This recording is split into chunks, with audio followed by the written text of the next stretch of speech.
लेकिन जब दीपावली आती है तब प्रदूषण हो जाता है, होली आती है तब ये कहते पानी वेस्टेज हो रहा है। अरे तुम्हारा सब कुछ पीछे हमारे सनातनियों के पीछे पड़े रहोगे क्या? इस चीजों को हर त्योहार पे लागू करो ना। हर पे है नहीं है, कामाख्या देवी में करता है तब नहीं दिखता। हमको सब जगह दिखता है, कामाख्या देवी सब जगह दिखता है। माता के हम उसके भी पक्ष में देवी पाटन में, हम उसके भी पक्ष में नहीं, हम उसके भी पक्ष में नहीं। सिर्फ मुसलमानों की दिखती है आपको। Hello friends, welcome back to another video. दोस्तों आज की वीडियो बहुत ही ज़्यादा इंटरेस्टिंग और इन्फॉर्मेटिव होने वाली है। पहले हम ये वीडियो देखेंगे और फिर आखिर में डिसाइड करेंगे कि कौन सही है और कौन गलत है। सो चलिए बिना टाइम वेस्ट किए वीडियो को शुरू करते हैं। देखिए प्रॉब्लम है, जब ईद होती है तो बकरे काटो तो कोई प्रदूषण नहीं है, और जब क्रिसमस होती है तब पटाखे चलाओ तब कोई प्रदूषण नहीं है। लेकिन जब दीपावली आती है तब प्रदूषण हो जाता है, होली आती है तब ये कहते पानी वेस्टेज हो रहा है। अरे तुम्हारा सब कुछ पीछे हमारे सनातनियों के पीछे पड़े रहोगे क्या? या फिर इस देश में एक मिनट सुनिए, 10 सेकंड मेरे, 10 सेकंड मेरे। तो क्या आप ये क्या चाहते हो? आप क्या चाहते हो? हवा में धर्म के नाम पर यही धर्म है क्या? प्रकृति को लेकर चलना धर्म है, प्रकृति को साथ लेके चलना धर्म होता है। तो जल प्रकृति को खत्म करना धर्म नहीं है। प्रकृति नहीं है, जल प्रकृति और हवा को खराब करो। अरे जल प्रकृति नहीं है, धर्म है क्या? अरे ये सब चीजें हैं तो ये सब चीजों को हर त्योहार पे लागू करो ना। इस चीजों को हर त्योहार पे लागू करो ना। हर पे है नहीं है, कामाख्या देवी में करता है तब नहीं दिखता। हमको सब जगह दिखता है, कामाख्या देवी में, सब जगह दिखता है। माता के हम उसके भी पक्ष में, देवी पाटन में, हम उसके भी पक्ष में नहीं, हम उसके भी पक्ष में नहीं। सिर्फ मुसलमानों की दिखती है आपको। अरे हमको तुम्हारी भी दिखती है। प्रकृति को समझिए, हम प्रकृति को समझते हैं। जी जी जी, ओके ओके ओके। अभी विवेक जी ने बोला कि प्रकृति के साथ जुड़ना चाहिए, महाराज जी को बोल रहे थे। तो ट्रीज काटना तो प्रकृति के साथ नहीं है। क्रिसमस में क्यों ट्री काटते हो? बकरे काटना तो प्रकृति के साथ नहीं है। एक मासूम बकरे को क्यों काटते हैं? बोलो कि ब्लडलेस ईद और गलत कह रहे हो, बीच में नहीं गलत कह रहे हो। विवेक जी मैंने आपके बीच में नहीं बोला। विवेक जी मैंने विवेक अपनी टर्न पे। विवेक एक तो मेरा निवेदन है, 10 आपने सेकंड राम जी के अपनी बात को 10 रखा हुआ है, आपको डाल लीजिए, अगर डालना है तो अपनी बात को 10 सेकंड में ओके ओके, आप हुआ समय हुआ नहीं होता। मैं केवल इतना कह रहा हूं कि जैसे कहते हैं ना क्रैकरलेस दिवाली, एक बार सारे राजनीतिक दल अपील करें ट्रीलेस क्रिसमस होनी चाहिए और ब्लडलेस ईद होनी चाहिए, सबके असली चेहरे सामने आ जाएगा। और आखिरी बात, बस इन्होंने उसी ना शंकराचार्य कभी गो एंड गॉन इन्होंने नहीं करा है। अरे मेरी बात सम्मान से सुनिए, लीजिए आप। मेरी शंकराचार्य तो जी की पूछा बात। भी गया था नहीं गलत, मेरी बात सुनिए। ये जब से आए हैं एक ही मंगल पाठ पढ़ रहे हैं, इन पे और कोई पाठ आता ही नहीं और इन्हें कोई और सिखा के भेजता भी नहीं। तो मैं निवेदन करूंगा कि पहले ये अपनी क्लास लगवाएं कहीं किसी अच्छे से टीचर से कि मैं जा रहा हूं तो मैं वहां जाके कुछ और बोलूं।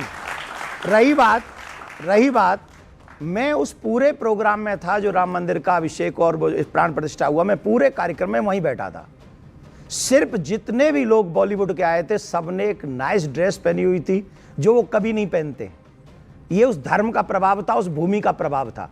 माथे पे तिलक था, जिनके कभी भी आप नहीं देखेंगे वो नंगी पुंगे ड्रेस पे पहनेंगे, लेकिन वो भूमि का प्रभाव था कि वहां जब गए तो वो हिंदू बनकर गए। और वहां जो आप सुन जाओ, वापस गए तब वापस जाए, अब तुम जाके क्या करते हो हमें क्या पता? तो फिर क्या करोगे तुम? क्या फालतू की बातें सुनो।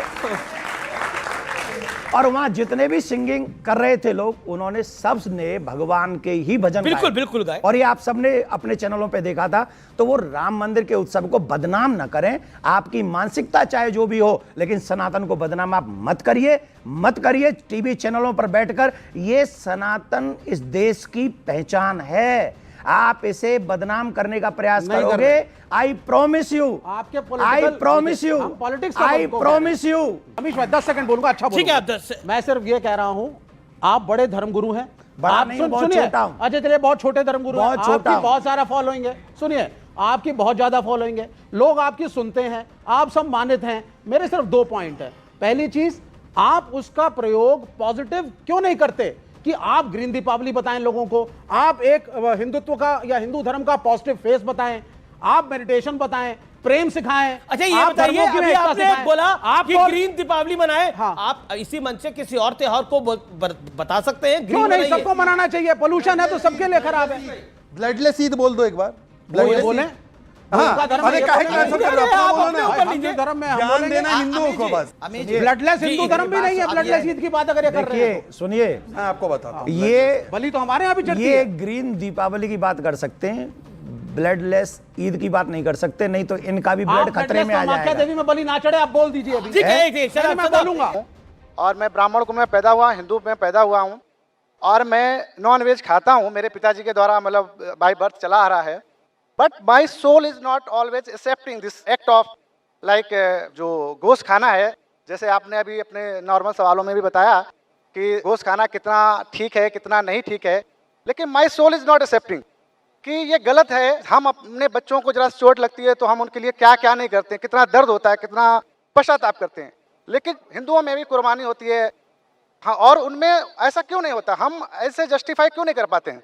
भाई साहब कहना चाहते हैं कि उन्हें तकरीर सुनी है और मेरी तकरीर से मुतासिर हुए कि मैं इस्लाम को प्रैक्टिकल वे में समझाता हूँ और सही तरीके से। भाई साहब का सवाल है कि वो नॉनवेज खाते हैं लेकिन दिल संतुष्ट नहीं है।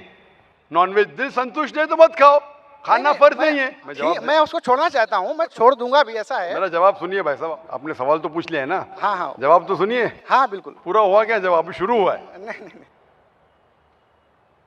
इस्लाम में गोश्त खाना फर्ज नहीं है। आप अच्छे मुस्लिम बन सकते 100% शाकाहारी बनने के बाद भी, फर्ज नहीं है इस्लाम में।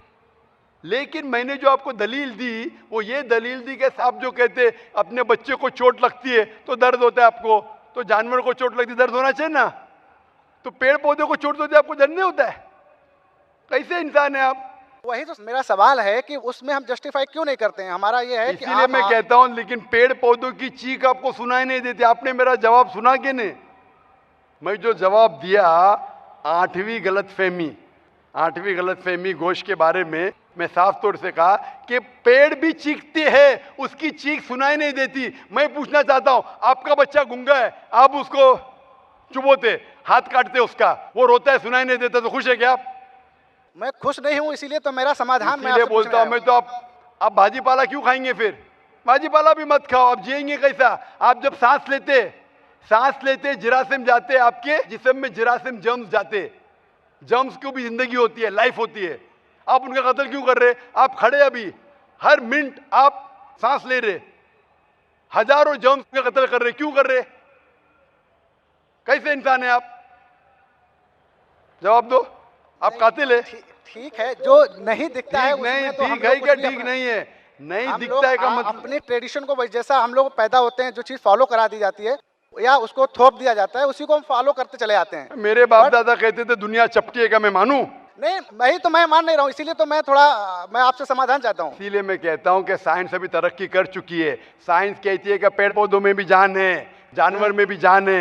जो जानवर खाने के लिए बनाए गए उसको खा सकते हैं, जो जानवर से नुकसान होते मत खाइए। साइंस टेक्नोलॉजी कह रही है। ये आपके परदादा जो कह रहे, कुछ सही कहते थे कुछ गलत कहते थे। जो सही कहते हैं उसके ऊपर अमल करो, जो गलत कहते थे छोड़ दो। आप मानते हैं कि बुत परस्ती गलत है या सही है? मैं 100% उस चीज को नहीं सही कह सकता हूँ कि गलत या सही है। गलत है या सही है? फॉलो कर रहा हूँ तो मैं उसको सही मानता हूँ। फॉलो कर रहे इसलिए सही मानते।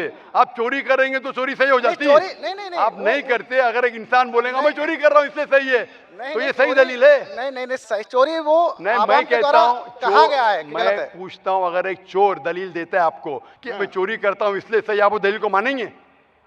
तो वो समाज के द्वारा बता दिया गया कि चोरी गलत है, इसलिए हम उसको गलत, क्योंकि आपके किताब में साफ तौर से किसी का अहित होता है, किसी का अहित होता है। भाई साहब, आपकी किताबों में साफ तौर से लिखा गया है कि मूर्ति पूजा गलत है, बुत परस्ती गलत, फिर भी आप कर रहे। मुझे सर उतना अवेयर होता तो मैं यहाँ क्यों आता? इतना मनुष्य में आप अगर आ गए इधर तो अभी पूछ रहा हूँ, अभी अवेयरनेस आया कि नहीं? अभी आप 3 घंटे से इधर है, अभी आप अगर अवेयर नहीं होंगे तो आने का फायदा क्या आपके? आप इतने घंटे से है इधर, मेरी तकरीर सुन चुके हैं, सवाल जवाब सुन चुके, इतने हवाले दिया, मैं चैप्टर नंबर वर्स नंबर वेद का, उपनिषद का वो मैंने लिखा अभी माशा लिख लिए।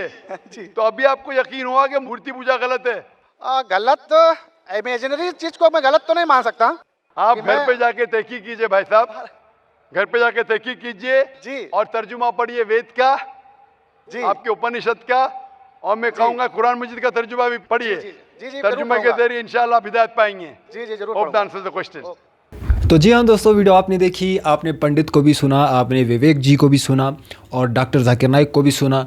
कौन सही है और कौन गलत है ये तो फैसला आपने करना है और हमें कमेंट सेक्शन के अंदर अपनी कीमती राय का इजहार करना है आपने। हम आपकी कमेंट्स को पढ़ते हैं, लाइक करते हैं और उनका रिप्लाई करते हैं। अभी के लिए मुझे दीजिए इजाज़त, मिलते हैं अगली वीडियो में, तब तक के लिए अल्लाह हाफ़िज़।